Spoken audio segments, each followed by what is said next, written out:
So thank you for the introduction. If you think Hassan's name is difficult, my name is definitely much more so. I'm actually Sara Ajlyakin.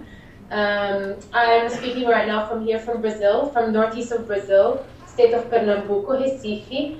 We are in the middle of a campaign organized mainly by a federation of trade unions and popular movements called CSP CONLUTAS, which is basically the main federation in opposition to the Workers' Party Federation or the government-supporting federation, CUCI. We are here hosted by the Black Movement, which is part of the federation, Quilombo Racial Classe, in commemoration of the Black Consciousness Week, a students' union, which is also part of the federation, ANEL, the Union of Male Workers, Union of Teachers Workers of the University of Recife, and the Union of Workers in the Rural University of Recife.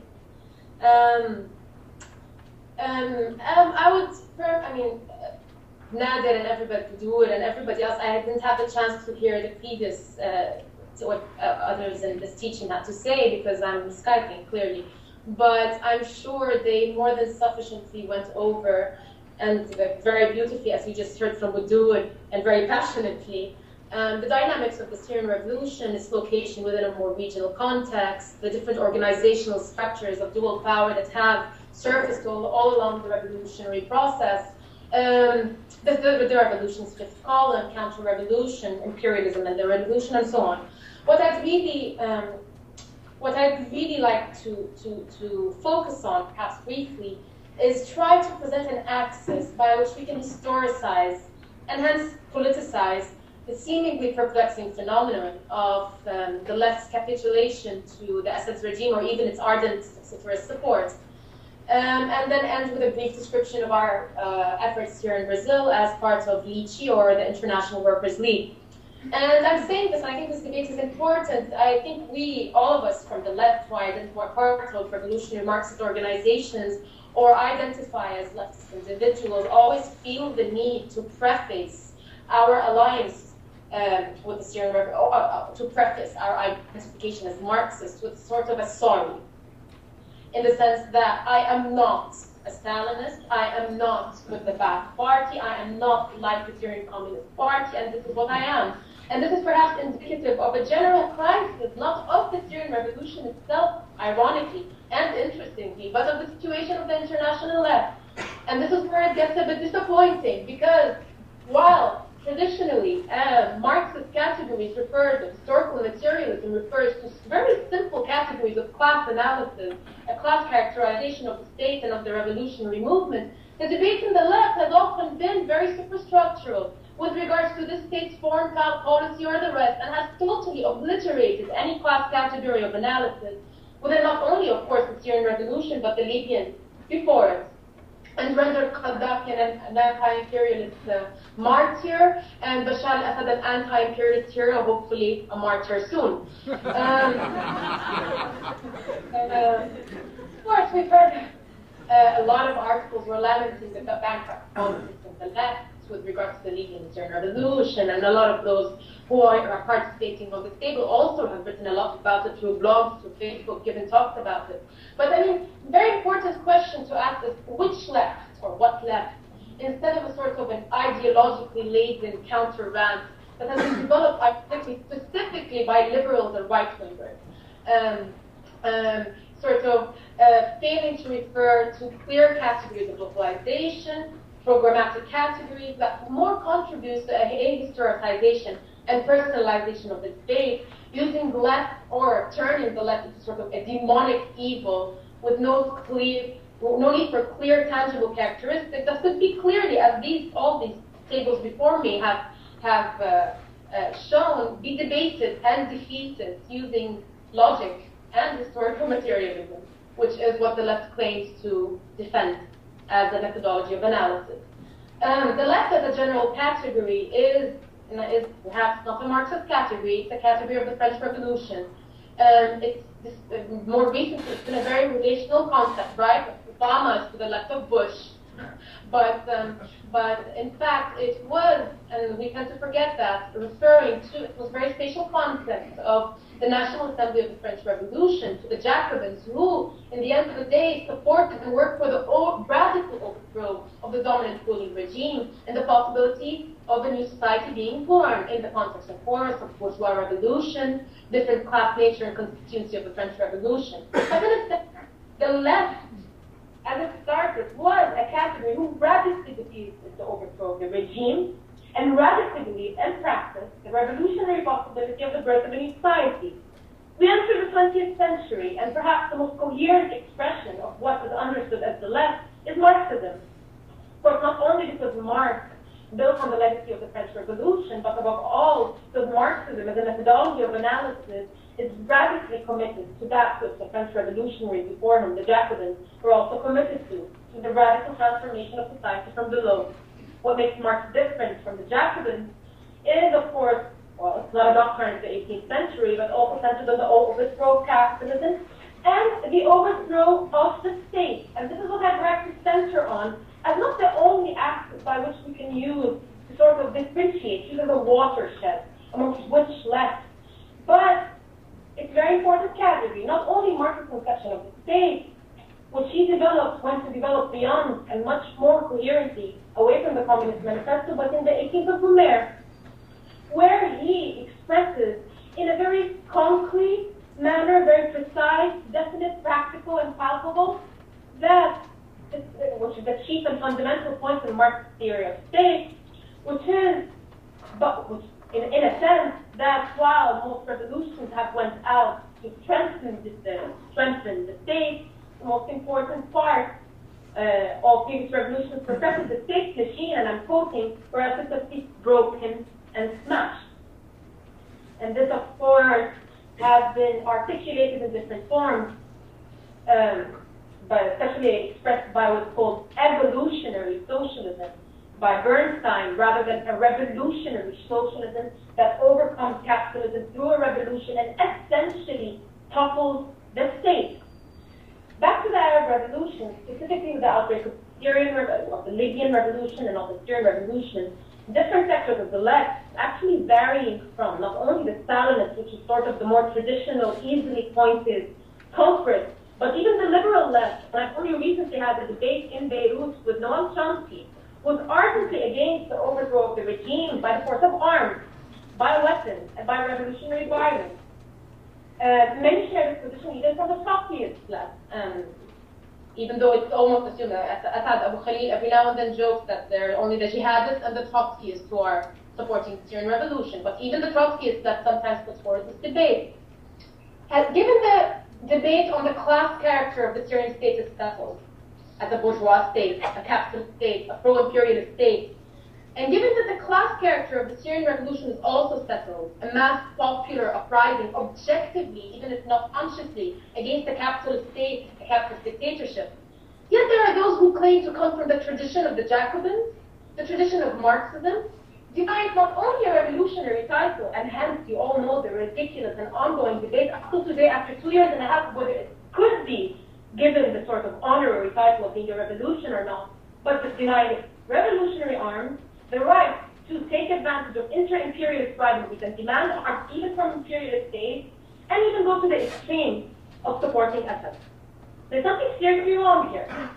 And we have a situation where the majority of leftists and Marxists are not revolutionaries, and a complication where the majority of revolutionaries do not locate themselves as Marxists or leftists. I propose two helpful, perhaps, theses or suggestions where we can say why. Why have we reached this stage, and what is this an expression of? And they're, of course, in no way conclusive.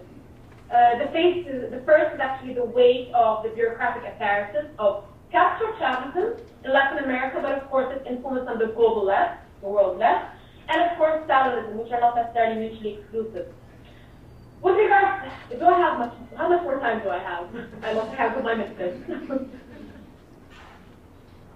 Can you hear me? Yeah. Okay. How much time? Okay. About 6 minutes. Okay, good. Okay. So, let us locate one of Assad's main ideological and actually material supporters from the left, using just very basic and simple ABCs of historical materialism.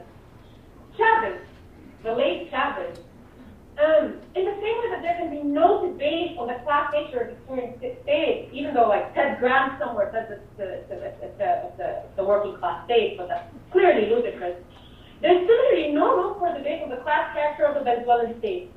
Chavez, a populist caudillo, I don't know if the word exists in state, man of the military, ruling Venezuela in alliance with the Venezuelan bourgeois, expressing the strike, impeding the creation, the formation of independent working class organizations, guaranteeing contracts of international oil companies, and very beautifully, whose political predecessor, Maduro, and this week's Brazilian press, I don't know if this week's American, claims that every now and then he runs into a bird, a pigeon, that brings him messages from Hugo Chavez, from the beyond.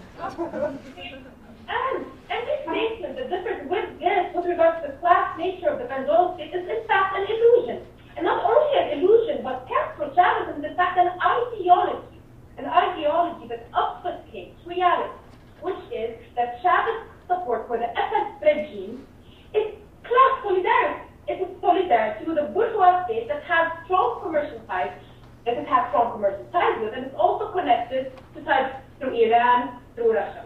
Chavez is one. Chavez was defending his class system. The Syrian Revolution is exactly the antithesis of the Bolivarian Revolution, to which many of, not only the Castro Chavez left, but also a lot of what those who claim to come from the tradition of revolutionary Marxism capitulate to the Bolivarian Revolution as a reformist, as in defense reformism. The Syrian Revolution, yes, suffers clearly from a crisis of leadership. No one can deny that, and from different other crises. But at least there is no established bureaucratic, controlling, hierarchical, pro-capitalist, and counter-revolutionary dictatorial leadership. With regards to the Stalinists last year when we were here in Brazil, before one of our activities, we got a huge petition, so much effort put into it. Of course, they never make the debate, they just denounce through petitions, hailing Assad as an anti-imperialist hero, denouncing Syrian revolutionaries as mercenaries of a Zionist plot raised by the CIA, and the Mossad in Turkey. And you'd be amazed at how many communist parties took time. I'm just going to quote them just so you see the magnitude of how much Stalinism as an apparatus is still alive today. The Brazilian Communist Party, Workers' Party of Belgium, Communist Party of Greece, Hungarian Communist Party, the Socialist Party of Latvia, Communist Party of Luxembourg, Mexico, Workers' Party of Russia, Communist Party of Peoples in Spain, and it goes on to extend to the Philippine Communist Party, and the Party for Socialism and Liberation, New Communist Party of Yugoslavia. Well, Stalinism history is in fact a history of revolutions betrayed, isn't it? And we don't need to only go back very recently to the East European political revolutions against the Stalinist bureaucracy, but to the Russian Revolution itself, where every single revolutionary member of the Bolshevik party has to be eliminated for Stalin's socialism in one country to succeed. But where is this an important argument to make with Syria? Because what were the arguments put forward by Stalinism against Hungary, against France, against Poland, against even later Tiananmen Square, where they claimed that protesters raised the Statue of Liberty and hence wanted to reinstall capitalism, ironically reminding me of the same phrases that a lot, sometimes a banner comes out in Syria here or there out of desperation, calling for direct military intervention of the Americans, and then, of course, the entire revolution is dismissed as an imperialist plot. Why is this debate important? Yes, because it has been proven, and yes, the CIA intervened in Hungary. Not only the CIA, but the church as a fifth column. Not only the church, but members of the Hungarian bourgeois in exile. Yes, what is more important than all of this, and what in this sense doesn't change the character of the political revolutions, is that workers, Soviets in Hungary, in Prague, were crushed over by Soviet tanks. Where does the debate become more ironic? With regard to the Cuban Revolution. Especially because the axis of sort of vitriolic hatred towards Syrian revolutionary comes precisely from those that claim that, Chavez and Castro are their heroes. In the beginning of the revolution, first of all, there was no revolutionary leadership in Cuba. And yet, even by John Anderson, who was actually one of the most important autobiographers of Che Guevara, and who was up till today a castrista, there were established ties between the guerrillas and the CIA, and also segments of the Cuban bourgeois. The Communist Party of Cuba stood against the Cuban Revolution in the beginning, and so did a lot of other parties of international Marxism. But the force from below of the Cuban Revolution is what eventually led its non-revolutionary leadership to expropriate the bourgeois.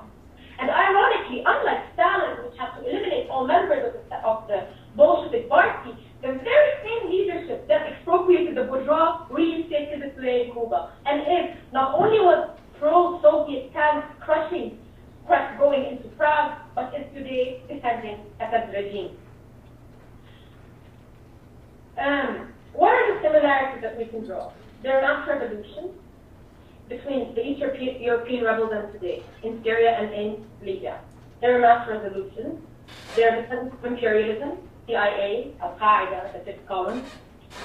But what is more important than an axis of comparison is the absence of international solidarity. International solidarity of the left that does not capitulate, even worse than capitulating to capitalism, but to pacifism. Here in IWL, here from Brazil, we, from the very first day of the revolution, supported the right of the Syrian revolutionaries and rebels to take arms and weapons, as Lenin said, potatoes and weapons, from the Anglo-French imperialist robbers. Yes, we support that.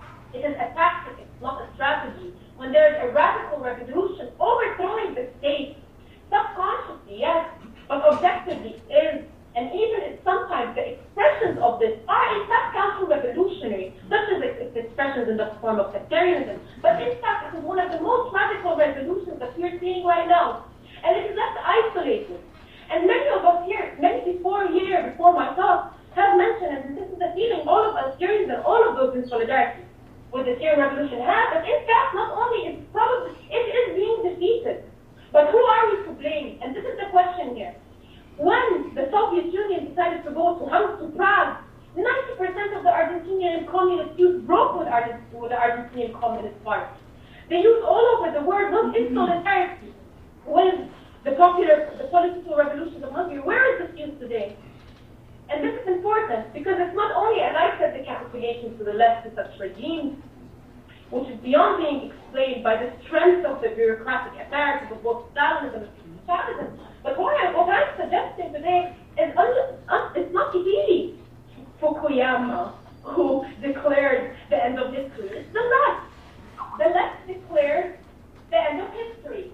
The left declared the end of history by saying that it is not possible to have a radical socialist revolution that overthrows the state and rather needs reform. And hence we do not want to break with the Syrian state, and our solidarity with the Syrian revolution can stop at sending humanitarian aid, which is important, but we need to send the right. And just to wrap up, here in Brazil, we had solidarity, material solidarity, financial solidarity with the Syrian revolution, voted by the working class base of several federations, trade unions, and syndicates. We had a student organization, ANEL, who designed buttons, and in collab, we invited two students from the Union of Free Syrian Students here to Brazil, and we have a continuing material solidarity campaign with the Syrian Revolution. And I try to make it as concise as possible. The problem is really with our situation as our the lack of a serious revolutionary internationalism and shying away from revolutionary Marxism rather than evolutionary socialism and capitulation to both Stalinism and social democracies. Thank you very much.